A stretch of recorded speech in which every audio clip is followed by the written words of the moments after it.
Greetings and welcome to the Halloween edition of the Sliders Review. Alright, let's address the elephant in the room. I know it's not Halloween. Alright, that's long past. But when it came to my Halloween videos, I ran out of time and I couldn't upload everything I wanted to. So that's why I'm uploading them past Halloween. But if you stop and look at it like this, at some point in time, it's gonna be Halloween time again, October. So somebody eventually will stumble upon my videos and watch it around Halloween time. So yeah, and I'm here today to talk to you about The Exorcist Season 2. This came out in 2017, and it is the last season of the show, The Exorcist. About 2 years ago, I reviewed the first season, and I said, despite its low ratings and stuff like that, it was a really good, pretty solid, season and everything. It was really cool. And the twist was just out of this world because you did not see it coming whatsoever. Basically, what it did is it eliminated the second Exorcist movie and all the other ones that came after. And it just revolved after the first one, where it turned out that the mother in season 1, who was going by a different name, was actually Reagan, all grown up. And the demon that possessed her as a child came back and possessed her daughter, and then later her. So it was just a huge twist that came completely out of nowhere, and it worked. And, it really just got people hyped. Not to mention, all the exorcism stuff that happened in the movie was, really good and really cool. It was really, driven, story-wise, and they even added an element of, this demonic cult that's possessing random people and trying to make its way to the Vatican and, assassinate, the Pope. And so that was a weird, interesting side plot that's very Fox, drama, action oriented and stuff like that. And it had a really good cast. And so season 1 was always really, really, really good, but it did suffer in the ratings. And then I said season 2, while okay, wasn't that great. And I stand by that. Season 2 has its moments, it's pretty good and everything. But the problem with season 2 that ultimately just killed the show was that it's overly stuffed. There are way too many cast members. There are way too many storylines going on. The budget seemed to be slashed to where all the exorcism stuff wasn't all that interesting. And because of all this, it kind of just got shuffled around, you know what I'm saying? It was rushed. You can tell it was rushed, and they had too much going on in a 10 episode arc to where it wasn't as confined as the first season. Because in this season, you got a lot going on. First of all, you got the stuff going on with Marcus, Tomas, and now this new woman who they have kidnapped because she is possessed by a demon, and they're in a high-speed chase, being chased down by rednecks. Then after that, you have this story with this mother who believes her daughter is possessed. So Marcus and Tomas are checking that out. And it turns out that the mom lied and just pumped her daughter full of medication and stuff. And the mom is just crazy. Then on top of that, you have the demonic cult from last season, which they kind of wrote themselves into a corner to where you can kind of tell they wanted to explore that and they didn't. So they tried to wipe that away as quickly as possible with Father Bennett and a brand new mystery character only known as Mouse. Then you get the main plot of the series, which revolves around this foster family and a demon that's is tormenting the father and everything, and this past that deals with his wife and all this other stuff. So you got all this stuff going on in one season. And it was just far too much. Like it was just way, way, way too much and everything. And so it got convoluted, it got rushed, and people just really wanted to see the family and the exorcism stuff. That's what the main plot of this show or the season should have been. It should have been about the Foster family. Because for the most part, you go 5 episodes in, and when dealing with the Foster family, really nothing is going on other than you just getting to know them. But teeny tiny demonic stuff is happening, but it's really teeny tiny. Now, there is a cool twist that I did not see coming, and I was shocked when it did happen, but it wasn't as huge and impactful as the twist of like the first season.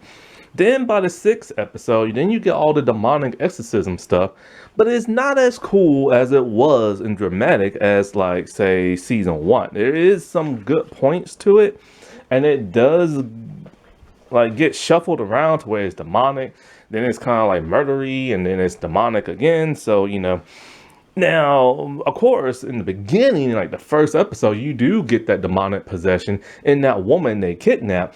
But the thing is, they could have dropped some of these storylines. They should have dropped the first storyline with the demonic woman.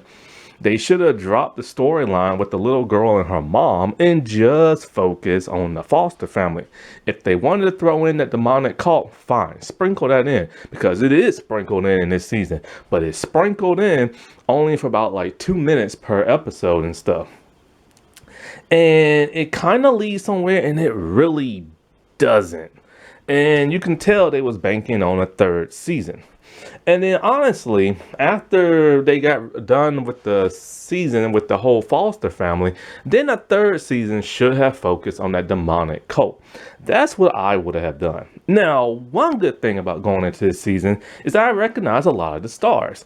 We get to like all the people that returned from season 1, like Tomas, Bennett, Marcus.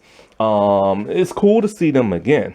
Now, the lady who plays Mouse, I remember her from Once Upon a Time in Wonderland. And when it comes to the Foster family, John Chow is in this. I think that's his name, John Cho. That's it, John Cho. He's in this. The dude who plays Sulu in like the Star Trek movies, the MILF dude from the American Pie movies, Howard and Kumar, I think the name of those movie, White Castle and stuff, that guy. And it's cool to see him in some more stuff. I just wish he could be picked better projects and everything, because he's really good in this season. Also, Alice Witt is in this, and I love seeing her because I was a fan of hers from Urban Legend, the movie and stuff. And I've seen her in a couple of other stuff since then, and it's always cool to see her. Then one of the teenage foster kids is that one actress. I forget her name in real life, but she's in the Deadpool movies as Mega Sonic Warhead something. The grumpy teenage girl that hangs out with Deadpool. She's in that, so it's cool. But once again, she's playing just another grumpy teenager. And at this time, I did not know the actress who plays Harper, but now I recognize her from the 2nd season of Are You Afraid of the Dark? And like, she always stars in a lot of horror stuff, so she must really love that stuff. And so with the first like story arc and everything, you have like Tomas and you have Marcus, and they're in a high-speed chase because they just kidnapped this possessed woman. And it's cool seeing a high-speed chase in them in the car, and they're being chased by some rednecks, because in the town that they're in, a very hick-type town, the sheriff, that's his wife. And so she's possessed, and they're trying to help her the best they can. But then they ultimately get like kidnapped by the redneck dudes, and the sheriff shows up and he beats the crap out of them. And then he finally realized, okay, his wife isn't sick, she's possessed. And so when she's at the hospital, they have to perform the exorcism and stuff like that. And so they save her and everything, and they leave. It's really a pointless story, and it doesn't really serve nothing. We don't see these characters no more, but it's just to throw our heroes into like some type of action. So I get that, but ultimately it's just very, very pointless. Then After they do that, they go and they meet a woman. Her daughter Harper thinks she has a demon, and she's always throwing up and all this other stuff. Her mom tells her she has a little demon on the back of her tongue. That would have been a great visual to see. So Tomas is like really trying to rush everything and trying to exorcise this girl, but they have no permission yet from that of the church. Now, Tomas is still a pastor, but Marcus is not. And Marcus said he hasn't heard the word of God in his head in a long time. He's starting to lose his faith, but he's there to help Tomas out. So there's a social worker by the name of Rose. Now, Rose is connected to the Foster family. We'll get to in a little bit later. And so she thinks it's kind of weird that, there are two priests there and all this other crap. And she tells her, like Harper's been in and out of hospital since she's been a little girl. So Marcus, being the more experienced person and the skeptic, he decides to go around the house and he finds tons of medication. So they rescue the girl from the mom, and the mom is crazy and sent off to jail. And so it's kind of like, okay, so Harper, because now she needs a new home, she's gonna go to the Foster family that is the main plot of our story. So it connects the priest to the Foster family. Really, they didn't need Harper to do that. They could have established Harper already living in the Foster family, and we could have got a flashback of her just saying, oh, my mom pumped me full of drugs and this and that. And the two priests saved me, and they said if I ever need help, just give them a call. Which, yeah, they gave her their number and stuff. So they could have just done that without going through all of this. Or they could have just eliminated the Harper character because she doesn't bring nothing to the show. And then randomly, her mom shows up halfway in the series, breaking into the Foster home with a knife and trying to get her daughter back. And when one of the Foster family members is possessed, they kill Harper's mom. And honestly, with the Harper character, it's like, okay, she's about 12, so all her life she's been pumped full of drugs and told she had a demon in her and this and that and been throwing up. And so when she's in the Foster home, you think she'll be acting kind of weird or something like that, or not wanting to be there, but she's completely fine and she's happy to now have these random brothers and sisters because she is the only child. So there's no real drama with her. There's no real, emotional baggage from what her mom did to her. She is a little upset about that one Foster person who murdered her mom, but it quickly goes away within a few seconds. So it's really pointless having her character there. So last season, they created this demonic cult. And it's a bunch of random people who tried to get at the Pope and all this other stuff. They also tried to affect some people in the Vatican, and they was able to get to some, like Maria Walters and stuff. And so Father Bennett is from the first season, and I think they tried to get him in the first season, but he fought his way through. So with the Cardinal dude, he is infected. I think he was infected since season 1. And so Bennett's whole thing is he trying to prove to the rest of the priests that the Cardinal is possessed by a demon. So he does the whole holy water thing, and somehow he's able to survive that. So they don't believe Bennett and kick him out. So then the Cardinal is having dinner with a bunch of other priests, and he plans on to infect them. They're cool with it and they accept. Somebody poisoned the food, and just like that, the Cardinal and those other demonic priests dude are now all dead. And then the person who poisoned the food set the whole place on fire, killing them and everything. Because of course, if you kill the host that the demon body is in, then the demon will supposedly die. And so this is kind of like weird and interesting. So then Bennett meets a mysterious woman by the name of Mouse, and she takes him to this cave type place, and there's a woman, an older woman, who is possessed by a demon. And so he's all like, oh, we must exorcise this demon. And the woman named Mouse is like, no, she's fully integrated in this and that, she's gone, we have to kill her with holy water and stuff. And he's all like, well, I met two men that exorcised a demon out of somebody who's fully integrated. And so these two priests are kind of legendary now. Of course, it's Marcus and it's Tomas. And so he badly wants to exorcise this woman, but she won't let him. She said she has to keep this woman alive because she knows, because she kind of led him, well, the demon led her to like Bennett and the Cardinal and stuff like that.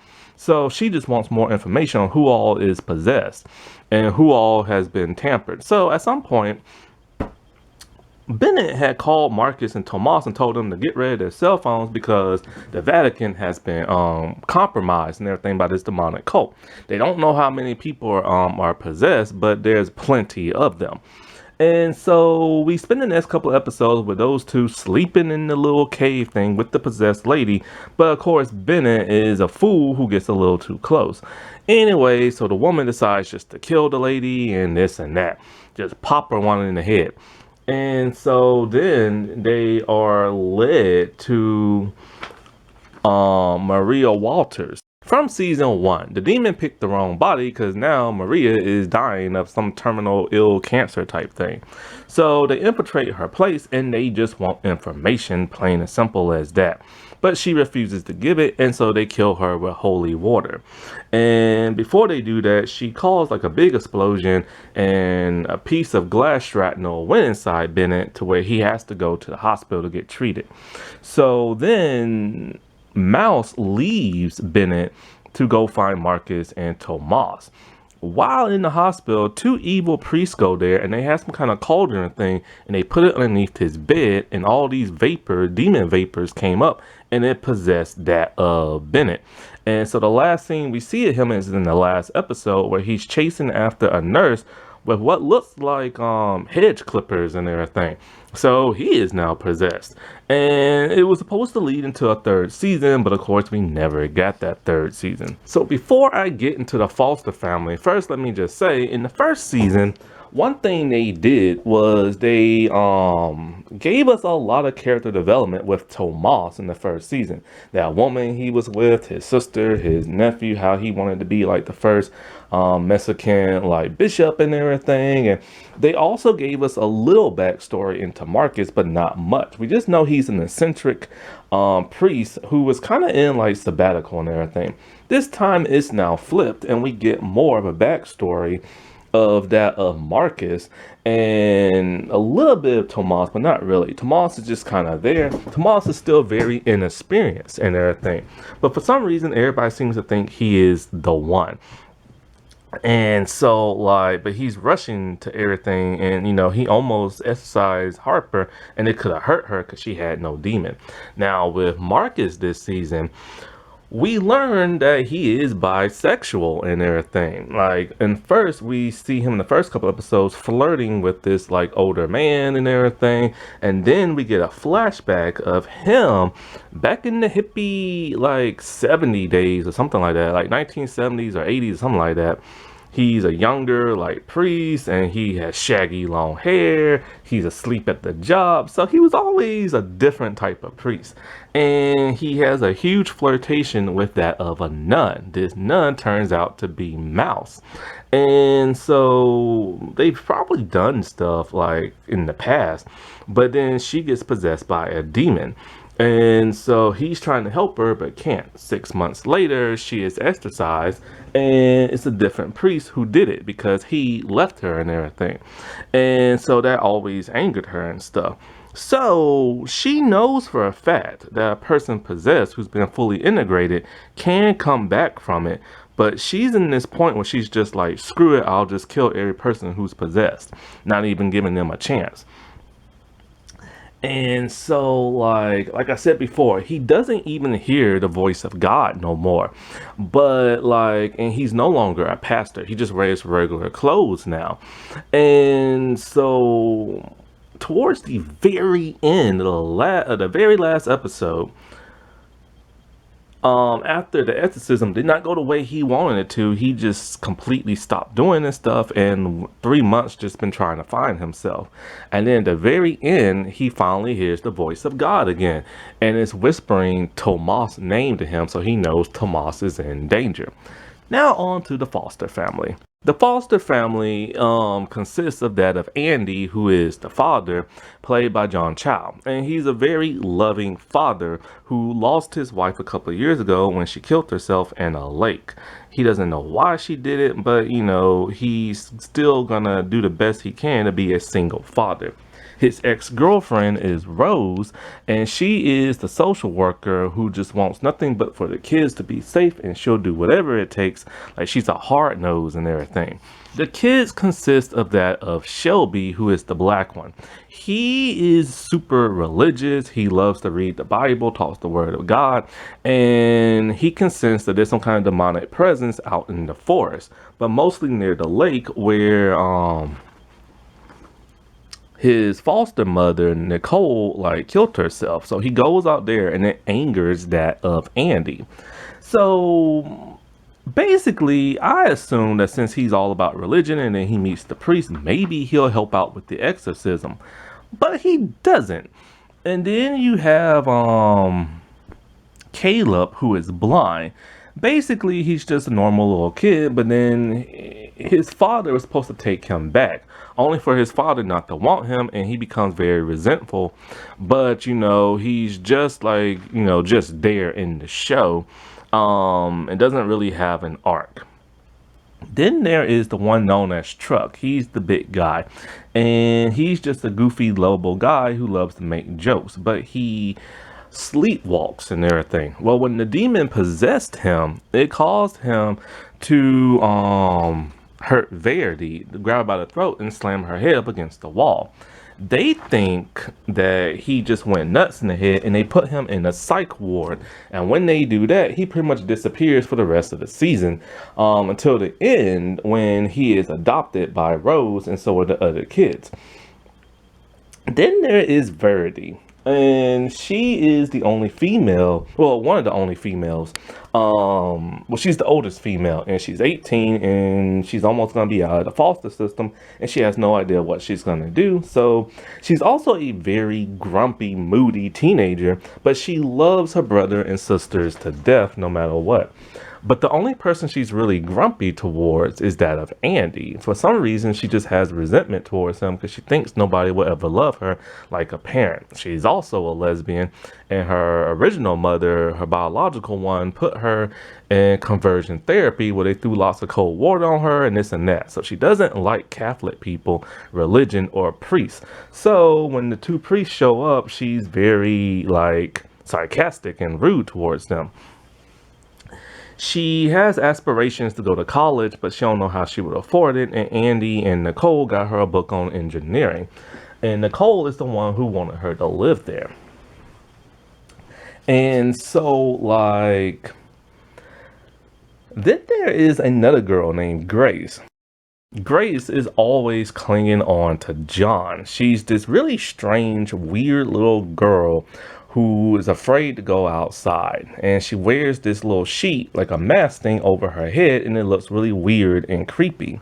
And so we see her for the first 4 episodes or so, always clinging on to Andy. And then when she finally does decide to go outside, hundreds of birds just fly towards the house and die. And so we know something demonic is going on. What we don't know what's going on is the twist that happens. One day, Verity came home and she heard John playing outside. And we see him playing with Grace. When she looks at him, she's confused and shocked and just horrified. But we don't get to see what she sees. Then we see Andy put Grace back in her bed in her room that's in the attic. And it's a normal girly looking room. So then when he leaves, Verity goes into the attic room, and we see it is completely different. It's dirty, it's dingy, there's tons of artwork there. There's old food that's been there for years, and it's crawling around with maggots. And I'm just kind of like, holy crap, this little Grace girl is the demon. And only Andy can see her. Now it's weird because when they was all talking about Harper coming in, he asked Grace, do you want Harper to come here, and she's like, no, I don't want her to come here. But he does all that when everybody's around the room. So I assume everybody could see Grace and everybody can see Andy talk to her, but that don't happen. And so sometimes when he does talk to her, he kind of just like pauses and stuff. I was so shocked and surprised to find out Grace was not like real and everything. It was just like shocking. And why the demon would take the possession of this ordinary girl that nobody's never seen, not even Andy, because we get a flashback and she just shows up. So after his wife died, she just showed up and he just accepted her and everything. It's just like, dude, well, you know this girl that came out of nowhere, so you should have been suspicious of that. But the demon has a hold of his mind. Then the demon takes shape of his wife. This right here makes no sense. Why didn't the demon take shape of the wife to begin with and not that of Grace? It just doesn't make sense for it to take shape of a little girl who wants to be loved by her daddy. She's also very jealous. She doesn't want Harper there.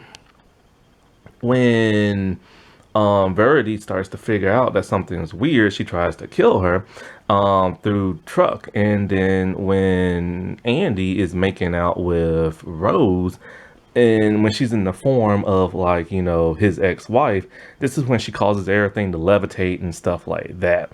And so like she has a hold on Andy's mind. Once the priest and the family and all of them finds out, it's time for the exorcism. But nobody knew the priest was exorcist and everything. Only Harper knew that and spilled the beans. So the exorcism happened and it's very unimpressive. Like it's pretty lackluster and boring. Andy's face remains normal for the most of it. It doesn't change until towards the end of the season, like the very, very end.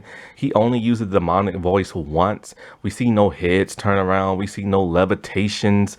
But then in a hallucination that he is having, we see Tomas' head turns around and we see Andy levitate for like a few seconds. And it's just not as oppressive or engaging as the first season. It's just very, very lackluster. And when the head turns around, you can tell that they didn't have money for the CGI. And so Tomas, who's supposed to be kind of like the one, he gets compromised very early. The demon takes over his mind. He thinks he's a bishop. He sees the possessed girl from season 1 show up. He sees his nephew. And for the next couple episodes, he is in a dream world while Marcus is trying to do everything. But the thing is that Andy escaped his restraints. And when he did, he got fully integrated with that other demon. So now we no longer see the wife no more.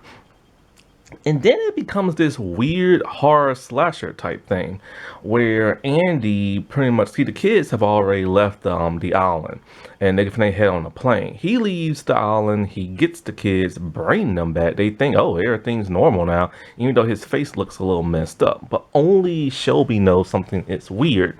So after that, he kidnaps all the kids, he ties them up, he ties up Rose, and he throws Rose down like a well. So then he kills the neighbors and everything. And it's just kind of like, it just becomes like a little slasher type thing. Verity is the only one who really has any character development because she tried to bring Andy back and it didn't work. And then she talked about how, like, you know, she regretted living there and then didn't. The demon is making him see false memories and all this other crap. And he's trying his best, like, to fight it. Well, anyway, the kids, they escape. And so they rescue Rose and they all head on a ferry and get out of there. So Tomas at some point snapped out of it. And him, Marcus, and Mouse are now performing the exorcism. And once again, it's very unimpressive. But this demon is a whole lot stronger than the one from last season. And in fact, I don't even know the demon's name. Basically, it's so strong that it's starting to take over Tomas. So Andy begs and pleads while in possession, talking about just like take his life. So Marcus shoots him and everything, killing him. They couldn't even save him. So this is very tragic and very sad. And, you know, because you were really hoping Andy would make it because he's such a loving father who lost a lot. And so it's just a very disappointing season where even, like, you know, the good guy loses at the end. After this, Rose adopts all the kids and everything, and Tomas and Mouse, they go on to exorcise more people in the Vatican, whereas Marcus, like I said before, gave up. So it's just very underwhelming this season was. It's way too stuffed. It's way too packed with storylines and characters and pointless plots. And it's just like they tried to do way too much in a small frame of time. And it really does suck because when I found out John Cho was going to be in this, and then you see like this image right here of like Rose, it looks very much like something like Out of the Ring, like one of those like Asian ghost girl type movies and everything, but it's nothing like that. So it's kind of like false advertisement. And then what makes it even worse is like this season was the most diverse it was from the first season. The first season primarily just like white people, and Tomas is the only Mexican, and Bennett's the only black person, and that was it. Now you get this season, and it's very diverse. You have a lesbian, you have a blind kid, you have like this Jewish kid, two black people, one Indian, one Mexican, and one bisexual priest dude. And so this has to be the season where, of course, it ends the show and everything. It had the lowest ratings, it got canceled, and of course people are gonna blame this on wokeness and diversity. That's not what killed this show. The show was struggling since season 1, and it struggled even more in season 2 because the storyline was just like everywhere. So it's the writers and the creators' fault, not the diverse fault. But then it sucks because there is so much diversity that should be shown on TV, and then it had to be in one of the most lackluster seasons like ever. And it's quite a shame because, like I said before, season 2 is not great, but it has its moments and stuff. But sadly, it has its like flaws, and those flaws show like tremendously in the season. That wasn't that spooky. All right, well, I shall talk to y'all later. Bye.